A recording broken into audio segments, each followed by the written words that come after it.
Alors, bienvenue. Moi, je suis Laura Rainsborough, la directrice d'Aliments pour tous, NB. C'est avec plaisir que je vous accueille aujourd'hui pour la présentation sur le programme de subvention des programmes communautaires en alimentation.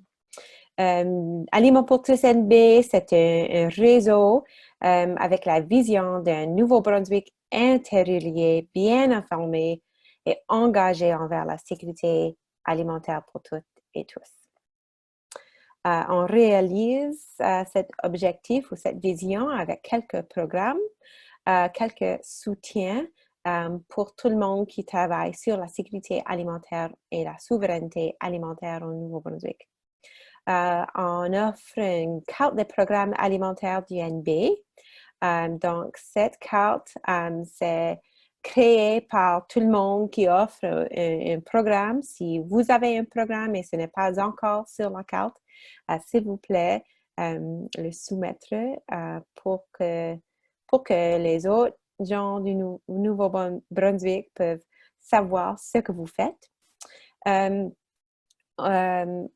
C'est un outil pour vous aider à connecter avec les autres programmes dans votre région ou même avec les programmes similaires autour de la province.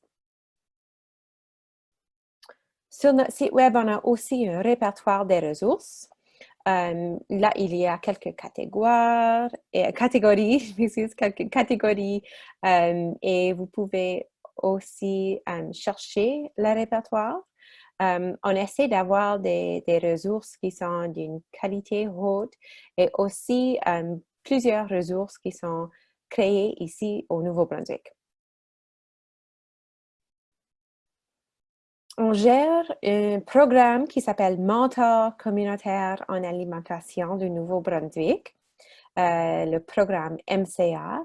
Et ça, c'est un programme avec plusieurs centaines qui sont déjà devenus les mentors communautaires en alimentation du Nouveau-Brunswick. C'est un programme pour améliorer la sécurité alimentaire au niveau communautaire. Donc, si ça vous intéresse, il y a plusieurs formations qui prennent place autour de la province et il y a un lien avec le programme qu'on discute aujourd'hui. Alors, c'est vraiment un programme qui aide au niveau communautaire pour améliorer la sécurité alimentaire de notre province. Si vous avez des questions à propos d'Aliments pour tous NB, s'il vous plaît, visitez notre site web. On a aussi, nous sommes aussi sur les médias sociaux.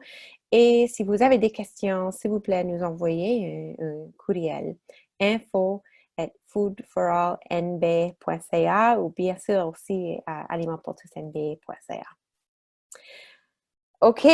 Alors, c'est avec plaisir que je vous présente à Christine Leblanc. Elle est agent du programme de subvention et elle va expliquer le programme et après, on peut discuter avec des questions.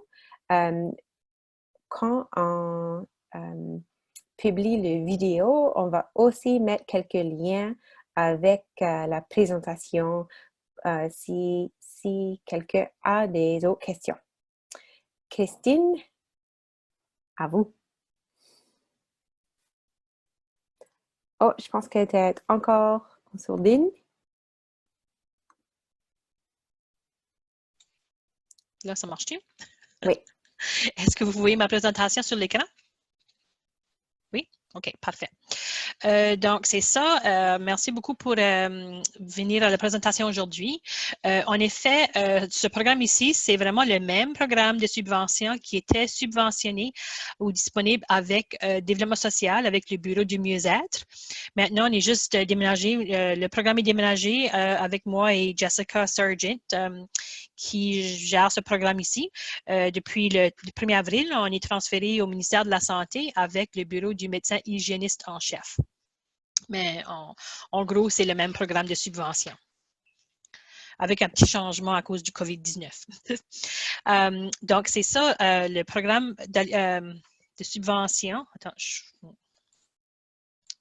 Voyez-vous ma deuxième slide?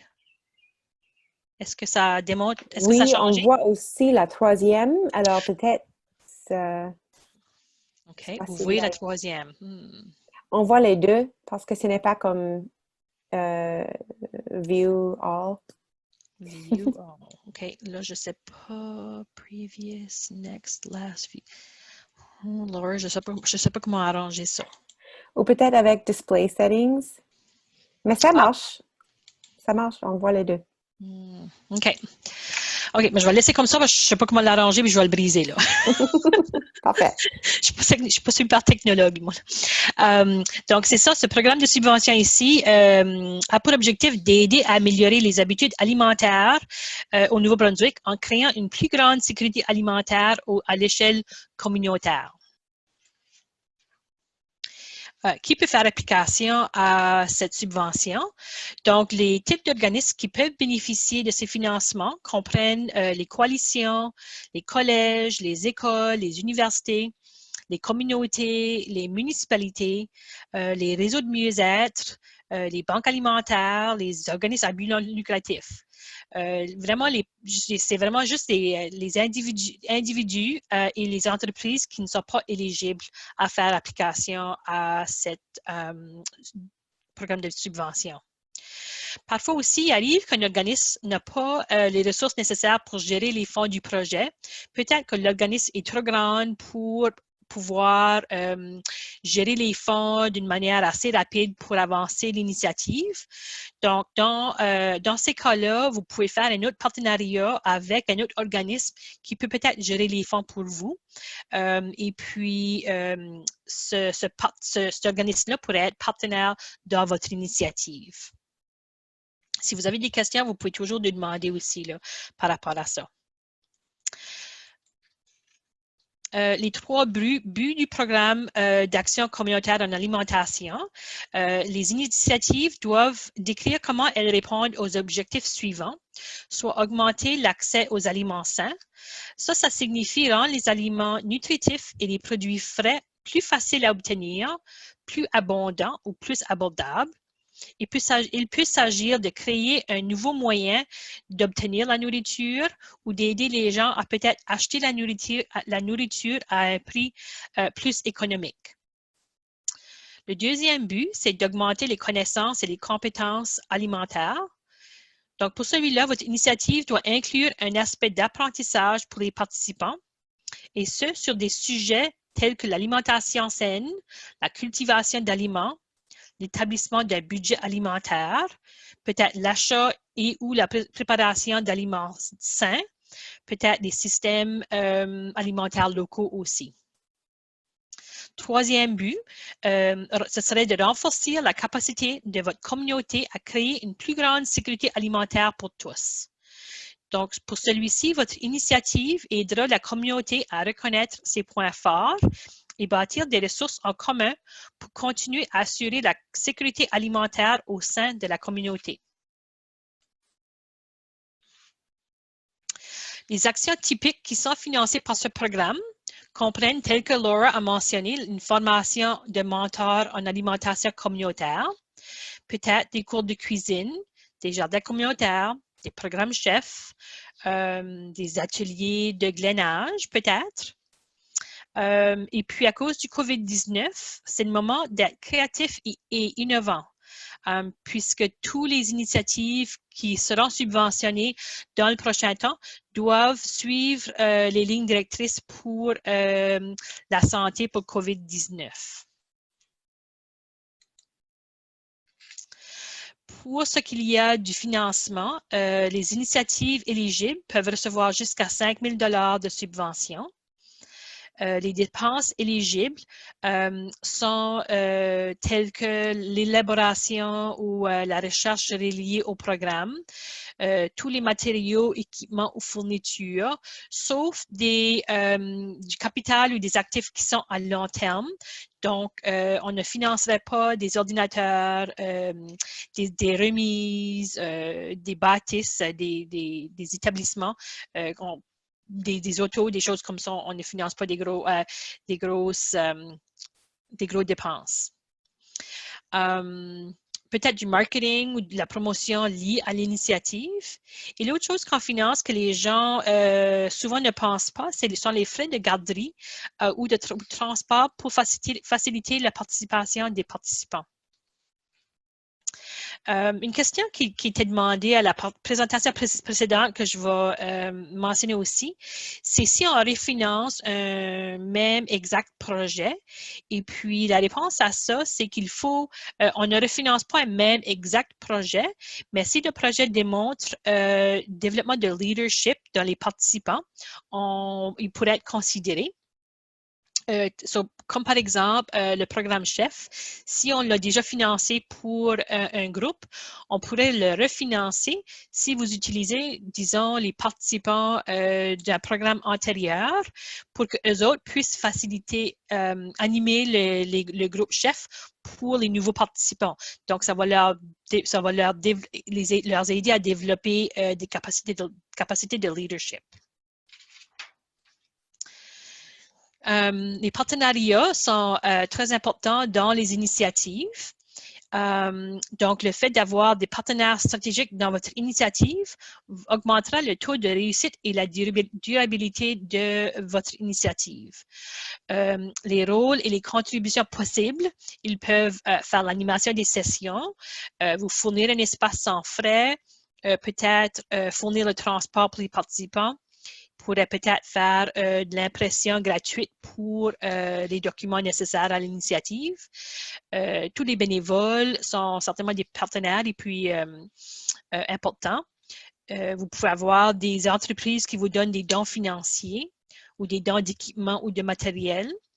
Et puis, l'autre chose, c'est important de démontrer tous ces partenariats dans votre budget en indiquant la valeur de ces partenariats pour démontrer la valeur de votre initiative. Le rapport d'activité, il y aura un rapport d'activité à soumettre à la fin de votre initiative et on vous demande de le soumettre dans les 30 jours après la fin de l'initiative. Dans ce rapport, vous allez nous décrire ce qui a bien fonctionné et puis ce que vous pourriez faire autrement à l'avenir. Et puis, ça se peut qu'on partage votre initiative ou bien les résultats de votre initiative avec d'autres personnes dans les communautés, dans la province, pour les inspirer, pour leur apprendre les choses que vous avez appris dans votre initiative.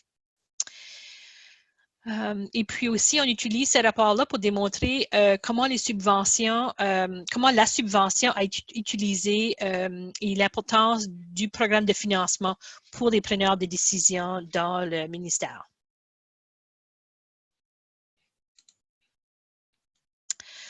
On accepte les demandes de subvention tout au long de l'année, en autant qu'on a des fonds encore disponibles. Et puis, c'est important aussi de noter que le processus d'examen de subvention, il y a plusieurs étapes. Donc, il faut vraiment prévoir au moins 8 semaines avant la date où est-ce que vous souhaitez commencer votre initiative. Si vous prévoyez commencer votre initiative dans plusieurs mois, vous pouvez certainement nous envoyer la demande plus tôt que 8 semaines. Donc, si vous avez une initiative que vous pensez commencer au mois de novembre, vous pouvez certainement nous envoyer la demande prochainement. Et puis, pour trouver les documents nécessaires à la demande, vous allez sur le site web gnb.ca, ministère de la Santé. Et puis, dans cette page-là, ministère de la Santé, vous cliquez sur le table Santé publique. Ensuite, dans Santé publique, vous cliquez sur Gens en santé et puis allez en bas de la page tout net et puis vous allez voir les documents pour la subvention, l'application, le guide, le rapport d'activité sont tous là sur le site web de Santé publique Gens en santé. On vous demande d'envoyer vos applications complétées au courriel mieuxêtre.wellness@gnb.ca et non pas à une personne spécifique, soit moi ou Jessica. De cette manière-là, s'il y en a une de nous autres qui sont à l'extérieur du bureau pour une période allongée, l'autre personne aura accès aux demandes qui vont entrer dans cette boîte-là. Et puis, comme toujours, si vous avez des questions, vous pouvez envoyer vos questions à musette.wellness@gnb.ca. Et puis, ça nous ferait plaisir de répondre à vos questions. Et puis, comme c'est là, je suis prête à répondre à d'autres questions. Merci beaucoup, Christine. Oui, avec ça, on arrête